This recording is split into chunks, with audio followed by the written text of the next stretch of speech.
Hello दोस्तों, आप लोगों का मेरे यूट्यूब चैनल में हार्दिक स्वागत एंड हार्दिक अभिनंदन है। आज हम लोग कंपटीशन से संबंधित जहाँ भी जिस भी परीक्षा में इकोनॉमी से संबंधित क्वेश्चन आते हैं सभी क्वेश्चन को हम लोग हल करेंगे। आज 10 क्वेश्चनों का एक समूह लेकर आई हूँ और उसको हम लोग व्याख्या से हल करने की कोशिश करते हैं। जैसे नैतिक अथवा मूल्य निर्णय संबंधित है। यह है कि नैतिक अथवा मूल्य निर्णय संबंधित है, मतलब किस अर्थशास्त्र से संबंधित है। सामान्य अर्थशास्त्र, सामान्य अर्थशास्त्र, आदर्श अर्थशास्त्र या धनात्मक अर्थशास्त्र या उपरोक्त में से कोई नहीं। मतलब दिया है नैतिक अथवा मूल्य निर्णय संबंधित जो विचार है किस अर्थशास्त्र से संबंधित है। ये विचार आदर्श अर्थशास्त्र से संबंधित है। आदर्श अर्थशास्त्र क्या होता है, आइए हम लोग जान लेते हैं।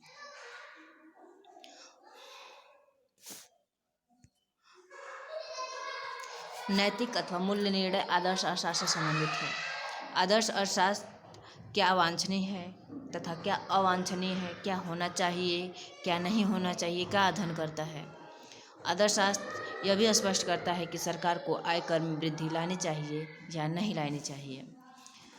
क्वेश्चन नंबर 2, निम्न में से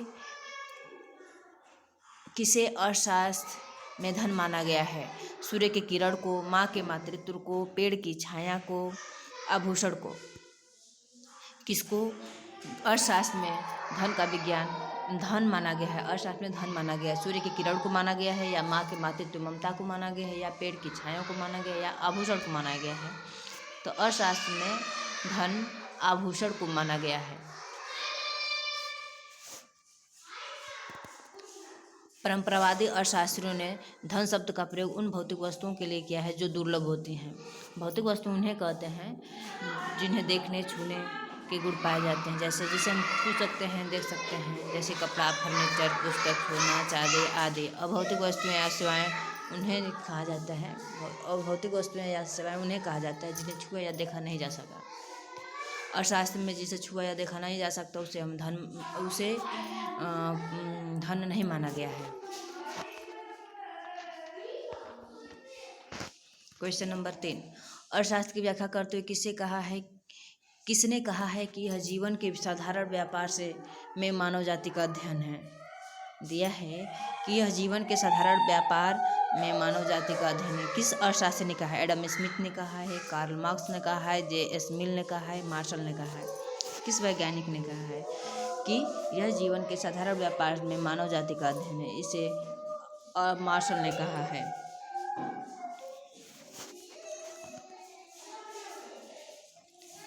प्रोफेसर मार्शल ने अपने प्रसिद्ध पुस्तक प्रिंसिपल ऑफ इकोनॉमिक्स में साधारण की पुस्तक में अर्थशास्त्र की परिभाषा इस प्रकार दी है। अर्थशास्त्र जीवन के साधारण व्यापार में मानव जाति का एक अध्ययन है।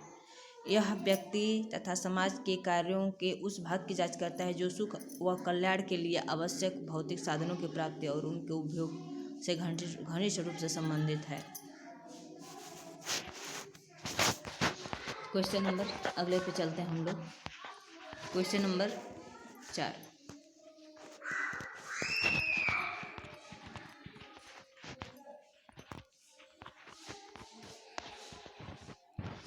प्रारंभिक तौर पर अध्ययन करता है किसका। अर्थशास्त्र प्रारंभिक तौर पर किसका अध्ययन करता है। व्यक्ति का, समाज का, राष्ट्र का, धन का। तो किसका अध्ययन करता है, धन का करता है।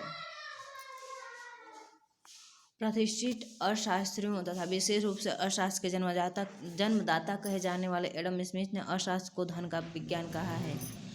एडम स्मिथ ने अपनी पुस्तक an inquiry into the nature and causes of wealth of nation 1776 में कहा है कि राष्ट्रों के धन के स्वरूप तथा कारणों की जांच करना ही अर्थशास्त्र की विषय सामग्री है। अतः अर्थशास्त्र प्रारंभिक तौर पर धन का अध्ययन करता है। क्वेश्चन नंबर 5 पे चलते हैं। अर्थशास्त्र का जनक किसे कहा जाता है। अर्थशास्त्र का जनक किसे कहा जाता है। अर्थशास्त्र का जनक एडम स्मिथ को कहा जाता है। अर्थशास्त्र का जनक या father of nation father of economics प्रसिद्ध अर्थशास्त्री एडम स्मिथ को कहा जाता है। एडम स्मिथ ही पहले अर्थशास्त्री थे जिन्होंने बताया था कि उत्पादन का प्रमुख साधन श्रम है। अदृश्य हाथ का विचार इन्होंने ही दिया था। ये भी इसमें दो क्वेश्चन छिपा है कि अर्थशास्त्र के पिता किसे कहा जाता है, किस अर्थशास्त्री को कहा जाता है, एडम स्मिथ को कहा जाता है। और अदृश्य इंडिविजुअल हैंड का विचार किसे दिया गया है, किसने दिया है, तो एडम स्मिथ ने दिया है। इनकी प्रसिद्ध पुस्तक है an inquiry into the nature and causes of wealth of nation, 1776 में प्रकाशित हुई थी। अर्थशास्त्र की परिभाषा के लिए अर्थशास्त्र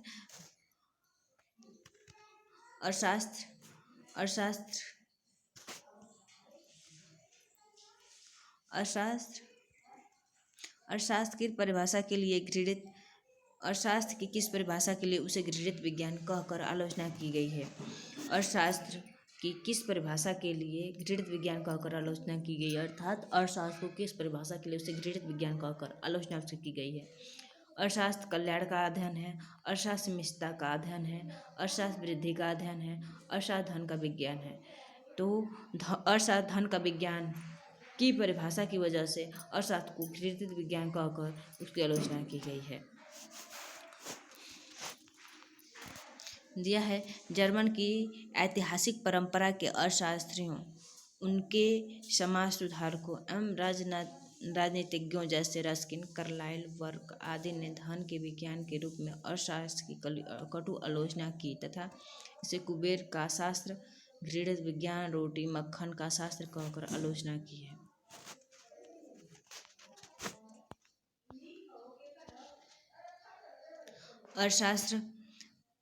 अर्थशास्त्र में निम्न में से किसे उत्पादन माना है। अर्थशास्त्र निम्न में से किसे उत्पादन माना है, जो नीचे दिया गया है इसमें से किसी अर्थशास्त्र उत्पादन माना है। भूमि की जोत को मित्रों के बीच में गाना गाना, एक सड़क के बच्चे को बहुत गड्ढे से बचाना, प्रसन्नता के लिए एक चित्र बनाना।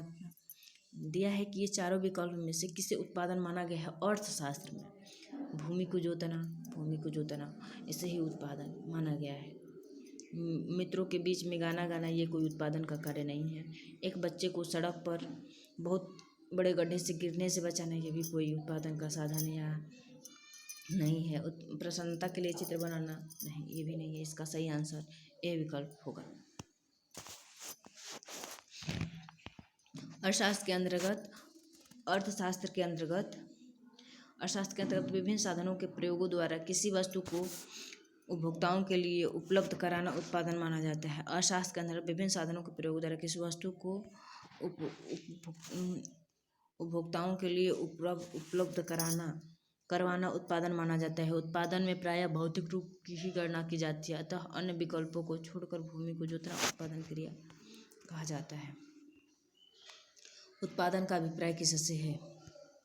उत्पादन मतलब क्या होता है, उत्पादन कैसे होता है, मतलब इसका मतलब क्या होता है। वस्तुओं का उत्पादन, सेवाओं का उत्पादन, उपयोगिता का सृजन, उत्पादन में से कोई नहीं।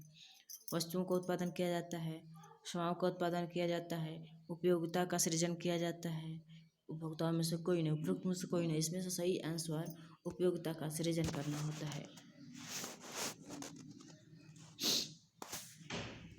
जिस क्रिया के द्वारा किसी वस्तु या सेवा में उपयोगिता का सृजन किया जाता है उसे उत्पादन कहा जाता है।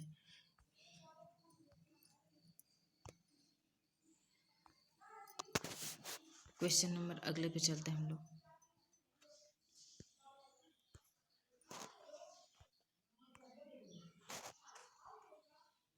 अर्थशास्त्र साधुओं के मध्य तटस्थ रहता है, यह विचार किसने प्रकट किया है। कोल्डोर, पिगू, रॉबिन्सन, सैमुअल्सन। तो इसको रॉबिन्सन ने प्रस्तुत किया है। अर्थशास्त्र साधुओं के मध्य रहता है। Economics is natural between end, यह विचार लियोन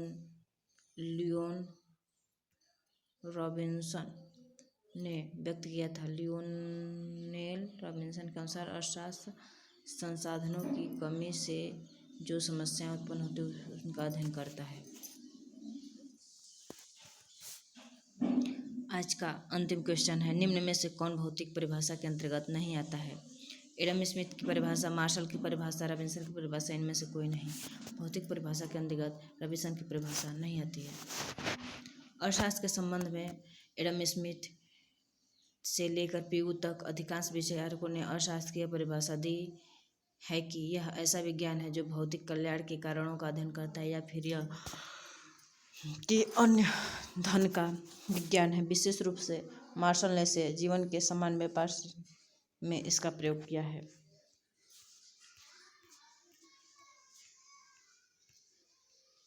लघु व्यक्तियों के द्वारा धन के उपयोग, उत्पादन, विनिमय, वितरण तक सीमित रखा है, परंतु प्रोफेसर रॉबिन्सन के द्वारा अर्थशास्त्र वह विज्ञान है जो लक्ष्यों तथा विकल्पात्मक प्रयोग वाले दुर्लभ साधनों के बीच संबंधात्मक रूप से मानव व्यवहार का अध्ययन करता है। इस प्रकार रॉबिन्सन की परिभाषा भौतिक परिभाषा के अंतर्गत नहीं है। अन्य महत्वपूर्ण तथ्य है, क्लासिक अर्थशास्त्री जैसे एडम स्मिथ, जेबिसे सीनियर, जे.एस. मिल आदि द्वारा दी गई परिभाषा यह धन संबंधी परिभाषा कहलाती है। क्लासिक अर्थशास्त्र के अंतर्गत वे अर्थशास्त्री आते हैं जो धन संबंधित परिभाषा दिए हैं, जिसमें से एडम स्मिथ, जेबिसे सीनियर, जे.एस. मिल आदि द्वारा दी गई है। न्यू क्लासिक अर्थशास्त्रियों जैसे मार्शल, पिगू, कैनन आदि द्वारा दी गई परिभाषा या कल्याण संबंधी परिभाषाएं हैं। आधुनिक अर्थशास्त्री रॉबिन्सन द्वारा दी गई तथा professor Philip Wicksteed, Mrs Paul Samuelson आदि द्वारा समर्थित दुर्लभता संबंधित परिभाषा है। अवधि या आवश्यकता विहीनता संबंधित परिभाषा प्रोफेसर जे.के. मेहता दिए हैं।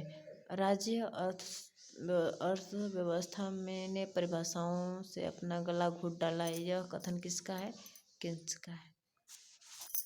आज के लिए इतना ही, फिर अगले वीडियो में हम 10 क्वेश्चन का फिर सॉल्यूशन लेकर आऊँगी। थैंक यू देखने के लिए, थैंक यू।